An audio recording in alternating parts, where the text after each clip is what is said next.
So one of the key principles in sports science, in rehab, is something called the SAID principle, S-A-I-D, and that's specific adaptation to imposed demand.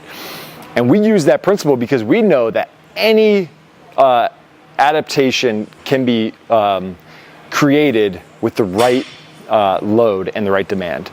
And so, that's the reason why there are people that can deadlift well over 1,000 pounds.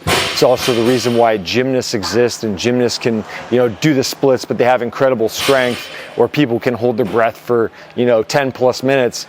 And that's because they've exposed themselves to a load over time, and that demand has created a very specific adaptation.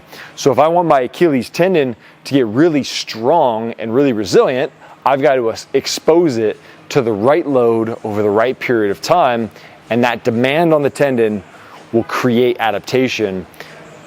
But that can also go the opposite way, right? So if you put too much demand on the tendon, but it doesn't have enough time to adapt, then it's gonna, sustain an injury, or likely like an overuse type injury. And so that's one of the things we always like to talk with our patients about, and kind of use as a guiding principle with physical therapy, is that we can get anything to get better if we expose it to the right load over the right period of time.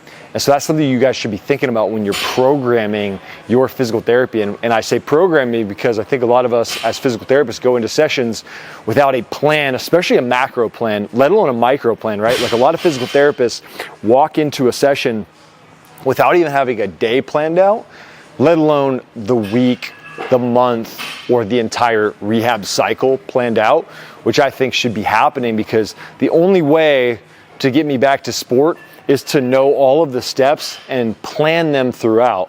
And it's a lot easier than taking random guesses every time if you just know the stair steps that you're gonna hit each time.